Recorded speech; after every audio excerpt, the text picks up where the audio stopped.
In today's video, we're going to look at the life of Judas Iscariot, the betrayer of Jesus Christ. Let me take you back to Jerusalem. In the year 26 AD, Jesus is getting ready to go to the Passover feast with his disciples, and he sends them out to get a donkey or a colt to ride in on. John tells us that this fulfills an Old Testament prophecy, saying, "Tell the daughter of Zion, look, your king comes to you, gentle, and riding on a donkey, on a colt, the foal of a donkey." And Matthew tells us that, while the disciples were eating, Jesus said, "Truly I say to you that one of you will betray me." But Matthew tells us that when Judas realized that Jesus was truly the Christ, the Son of the living God, that he repented. And we see this in Matthew 27, where it says, "But when Judas's betrayer saw that Jesus was condemned," it tells us that none of us should think that we'd never betray Jesus, but whatever happened to Judas, we don't know. What we do know is that because of his betrayal, Jesus was crucified. And if not for that, we would be lost, that even his closest disciples would betray him. And what was the result? The result was that Jesus was crucified. And if not for Jesus' substitution or a sacrifice, we would all be lost. Because of Judas' betrayal, we have hope. Because of Judas' betrayal, we have forgiveness. Because of Judas' betrayal, we have everlasting life. He was remorseful and returned the 30 pieces of silver to the chief priests and the elders, saying, "I have sinned by betraying innocent blood." They said, "What is that to us? You decide that for yourself." And he went away and hanged himself. So Matthew tells us that Judas repents and he hanged himself. But the other Gospels don't say anything about Judas repenting. In fact, Luke even tells us that when Judas saw that Jesus was condemned, he went and hanged himself. But Mark and Luke both tell us that the chief priests took the pieces of silver and said, "It is unlawful for us to keep it, for we have given it for the blood of the innocent, for the blood of him whom they have condemned." Then they divided the money among the farmers of the temple.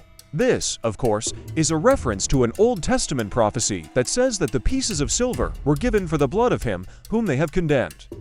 And they were all eating, and they were sorrowful, and began to say, "It is not I, Lord, is it?" And he said, "He who has dipped his hand in the dish with me in the bowl will betray me." So now all the disciples, including Judas, start saying, "It is not I, Lord." And Peter turns and says to Jesus, "Look, we are all here with you." So who does this sound like? Which one of us is going to betray you?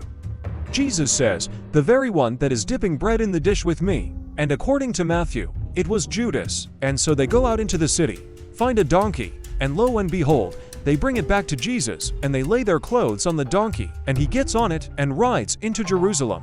Matthew, Mark, and Luke all tell us that people were laying their clothes in the road, and others were spreading their cloaks on the ground for Jesus to ride on. What can we learn about Judas and his betrayal of Jesus? Well, first of all, we need to understand the context. Why did Jesus send his disciples out to get a donkey so that he could ride into Jerusalem? Well, he did this to fulfill an Old Testament prophecy. Zechariah 9:9 says, "Rejoice greatly, O daughter of Zion, shout, O daughter of Jerusalem. Behold, your king is coming to you, just in having salvation, lo and riding on a donkey, on a colt, the foal of a donkey." And so Jesus knew that he had to go into Jerusalem and ride into the city on a donkey. And he knew that the people would hail him as a great prophet, but also that they would deliver him up to be crucified. So right away, we see that there is a contrast here between what the people wanted and what Jesus was actually there for. They wanted a liberator.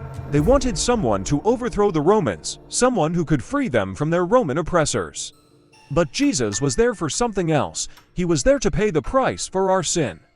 He was there to die on the cross, and they didn't understand this. None of them understood this. Even Peter didn't get it. After Jesus told them that one of them would betray him, he turned around and asked who was going to betray him. They all thought that they were loyal.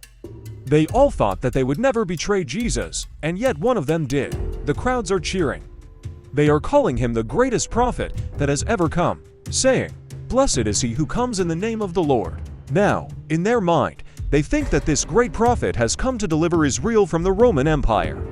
So they are hailing him as a great liberator, King of Israel.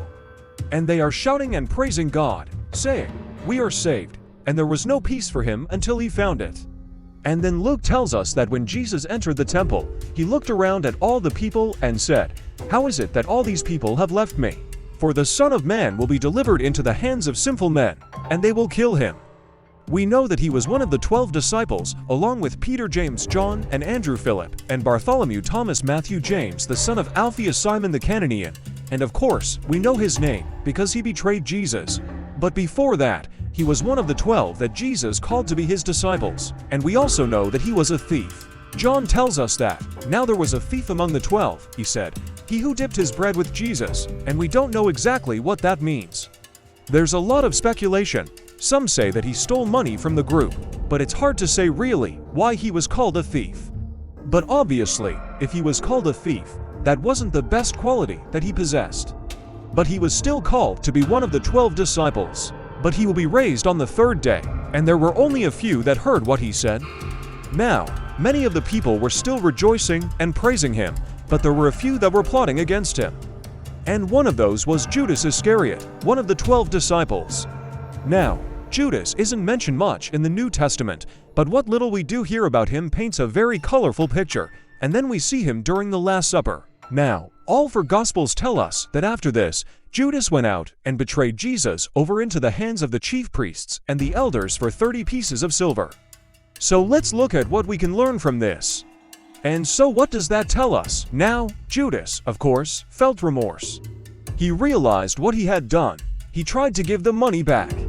Matthew tells us that he hung himself. I want you to watch another video about Judas. Click the link on your screen right now. Check it out.